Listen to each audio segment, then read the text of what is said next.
Good morning. I'm Carol Glazer. What a wonderful room full of friends, longtime members of our Corporate Leadership Council.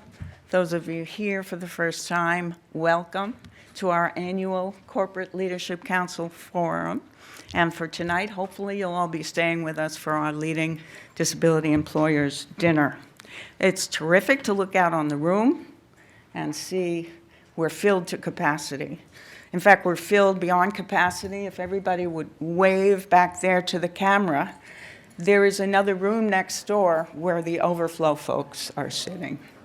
So that's very happy news to start the day. And I will say that while I know that inconveniences some of you and may not have a seat and you may be sitting somewhere else and some of your colleagues didn't get in, I hope you won't mind my saying that at NOD, that makes us very happy. So this is the kind of problem that you always want to have at an event like this. And we're encouraged by your interest in deepening your understanding of disability inclusion and its rightful place next to other diversity segments in the work that you do. And we're thrilled to be able to provide this opportunity for you. But in truth, we get as much out of these events as you do. These convenings with the Corporate Leadership Council inform everything we do, from our questions on our disability employment tracker to the topics we cover at our awareness training. Your dollars make a difference. It allows us to do the policy work we do in Washington. It allows us to do the culture change work that we do with Look Closer, and the innovation as in our Campus to Careers program. And so in other words, your investment makes a difference. We're here because we're dedicated to changing the way that we as a society view disability. We want to change the paradigm a little bit. We want to see disability not as a problem in need of charity, but as talent in need of opportunity. We're all working to change the face of the workforce so that it reflects the full diversity of the customers we serve, the customers and clients. And we're all working to achieve equity in the labor market because, as we say at NOD, that's where ability contributes to national prosperity and to business success. So thank you for sharing your wisdom and your knowledge with us today. I spoke to this gathering a little over a year ago and unfortunately talked about increasingly polarized times in America, especially for people with disabilities and its effects. And now we're here together today at the dawn of the 30th anniversary of the ADA, the most important civil rights legislation in history, and as the search for talent, arguably the most defining challenge in business for our time. Labor force participation among people with disabilities has remained virtually unchanged, and it's been that way for decades. Only 1 out of 3 working-age Americans with disabilities is in the labor force. Took twice as long to find the job, earnings lag behind, and twice as many of us live in poverty.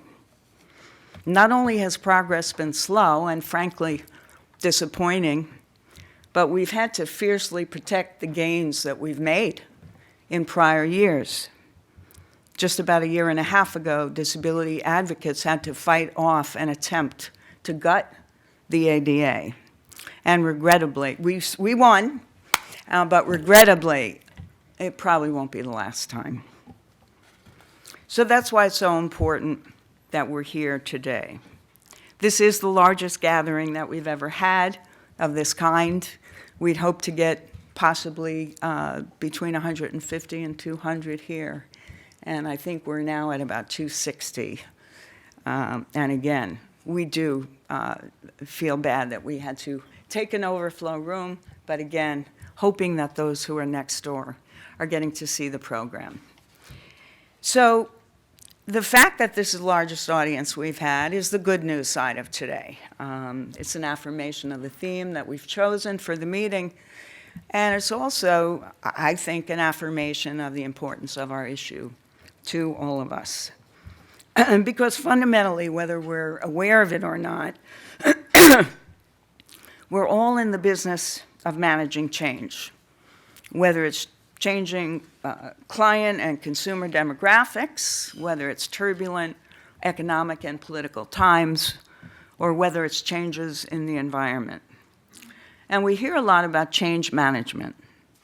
But today we want to talk about how we actively create and lead change, particularly around the diversity of our workforce.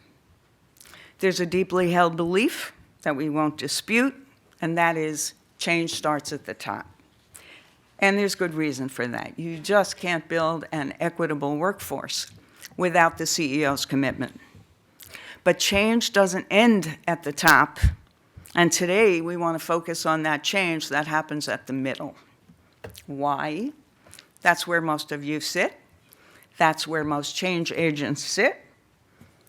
It's where real change happens and where it grows. And it's important to everybody in this room and everybody who has a job as a diversity, equity, and inclusion professional. Too often, it's a space that's overlooked. And beyond that, today is not going to be a typical corporate HR conference. We want to challenge some accepted ideas, and we want to push some boundaries. And we're going to mine some insights, not only from people in our field, but from leaders in business, in academia, in the military, and in government. Those leaders in those sectors include true trailblazers in our field, like Ron Copeland, Brad Hopton, Michelle Meyer-Shipp, and Luke Visconti. I don't know if Luke's here yet, who just happen to be NOD board members. They're my bosses. I would say nice things about them anyway. I have the best board in the nonprofit sector. No, I do. You do. All right, Candy. That's a good competition to have, isn't it? I'll also be joining Ellen Schall, who's the former Commissioner of Juvenile Justice of the City of New York. And we're going to be talking about her experience reforming a department that had been failing generations of young people. She was brought in to reform Spofford, a decrepit and violent institution for young people. And instead of reforming it, she closed it. Very controversial decision. As with any change management, there are winners and losers. The losers grieve their loss, and you have a lot of change management on your hands for people who are not necessarily bought in. And a little later, we hear from Admiral John Richardson, whose insights were gained through an impressive 37-year Navy career, during which time he showed us how having a diverse and inclusive Navy is vital to our national security. If he looks relaxed today, he just retired. You'll see a difference. He may have on still his golf shoes. Don't hold it against him. And there's a lot more. But you're not here just to listen. We really want you to engage. We want to learn from you. And I promise by the end of the day, you'll have some new ideas and new perspectives. As we move through the day, we encourage you to engage with the event on social media using hashtag #LookCloser. Please share photos, videos, quotes, anything else from today that you think is going to be relevant for your personal and corporate followings. And we do hope you'll be here tonight to celebrate our Leading Disability Employers Award. Before I introduce Brad Hopton, I just really want to thank our lead sponsors for this event, PwC and Spectrum. I think Rhonda's here. Thank you very much for your support. It is that support and those sponsorships, and happily we have several more you'll be hearing about throughout the day, that has allowed us actually to get to full capacity and accommodate the holdover So we appreciate our sponsors. It is now my sincere pleasure to introduce to you Brad Hopton.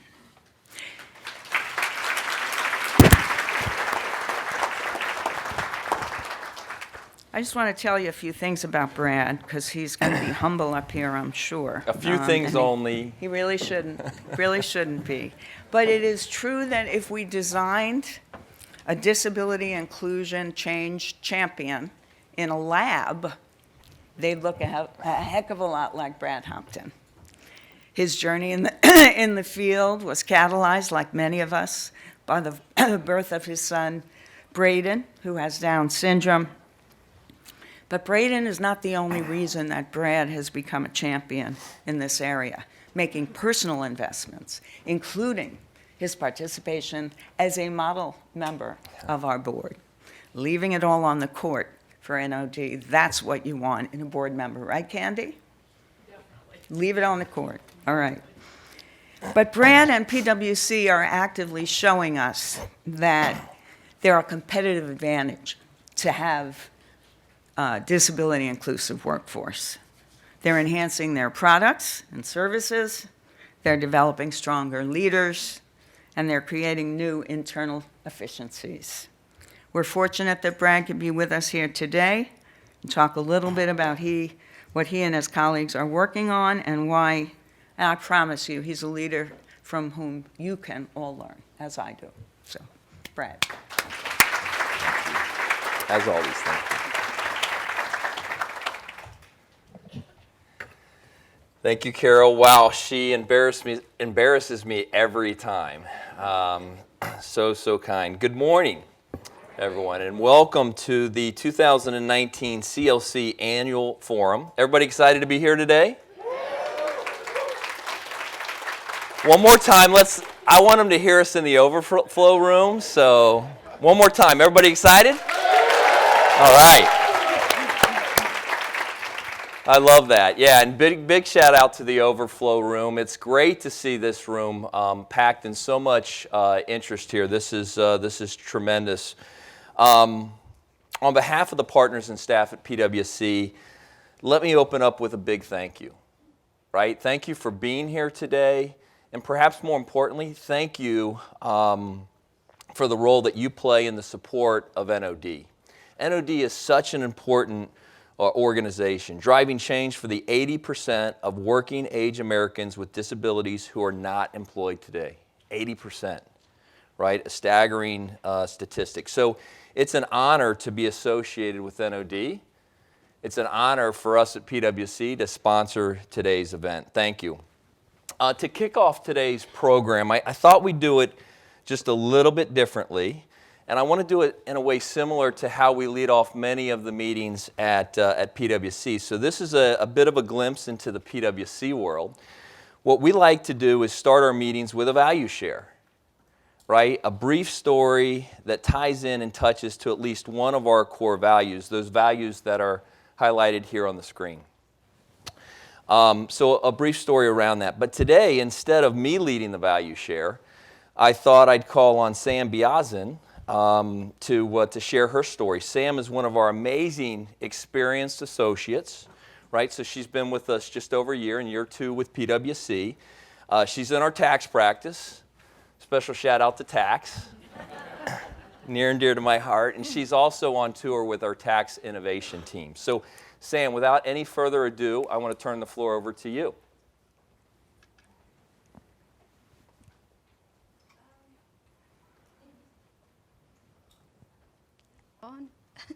Mic check. Okay. There you go. Thank you so much, Brad. And good morning, everyone. Awesome. I am very, very happy to be here and just share my value share. So one of the value share at PwC we have is working together, and that's what I will be talking about. I guess Brad didn't mention that I am blind, so I just want to let you know that. It's a privilege to be here. So I recently joined your Tomorrow team, which Brad is going to talk about more. But I just want to say one thing about this team. This team brings people together, and we try to digitally upskill the tax line service. And it's been really a great experience for me as a blind person. I mean, what makes it really great is that I get to work with great leaders just like Brad and other like directors and partners throughout the throughout the firm in the country, which is really great. And I have opportunity to participate in various events and just contribute my ideas and thoughts. And that makes me feel like my opinion is valued and heard, which helps me to envision my future growth with the firm and maybe see myself to become a future great leader like Brad. So, yeah, so that's my value share, and thank you for the opportunity, and back to Brad. Awesome job. Well, pretty amazing. Thank you for that, Sam. Let's one more big round of applause for Sam.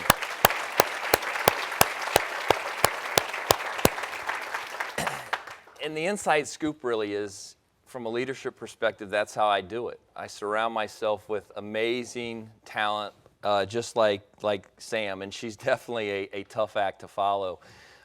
Pretty amazing for somebody in her second year to be able to share her story in that way and be able to really lean into to leadership and drive a difference at PwC. So again, great job, Sam. That probably is, by the way, the best illustration that I could provide of PwC's strategy and action. It's just a great representation of that, so thank you. So I want to, again, keep my welcome remarks brief. I do want to keep us on pace and transition to the first panel discussion. But before I do that, let me pass on just a couple of thoughts to you, right? Really just to set the day and what's in front of us, and a few things for you to think through as well. Much of today's program is going to be around leadership. Much of today's program is going to be about change. You're going to hear that throughout. So please give some thought about how you're leading, right? How you're driving change across your organization. And when you think through that, do it from that personal lens. I know you're doing it with your teams, but how are you personally driving change at your companies, at your organizations? And in that context, we'll talk a little bit about this, I'm sure, later. But don't let your role define you, right? The PwC team hears from me all the time. Don't let that role define who you are and what you're driving. If you're a more senior leader, the question should be, how are you using that role, leveraging that role to drive disability inclusion at your organization? Is that enough?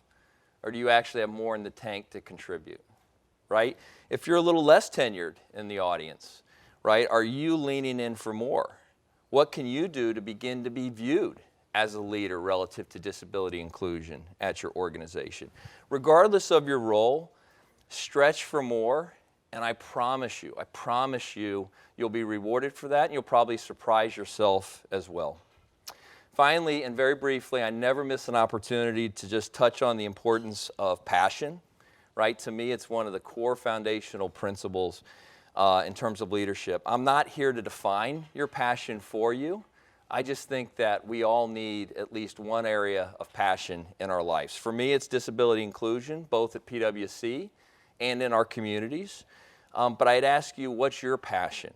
So think about it as we go through the day, and then whatever that is, pull it forward. Pull it forward into your life and into your brand, both personally and professionally. Let people know that that's your passion, and I promise you, again, you'll be rewarded for that. So enough from me, right? With that, I actually want to bring to the stage Karen Brown, who's going to get us introduced with plenary session number 1. So Karen, again,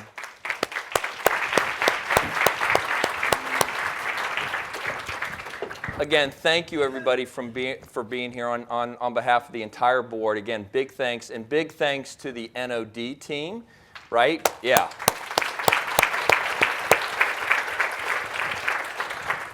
Today's going to be a great event. Thank you, everybody.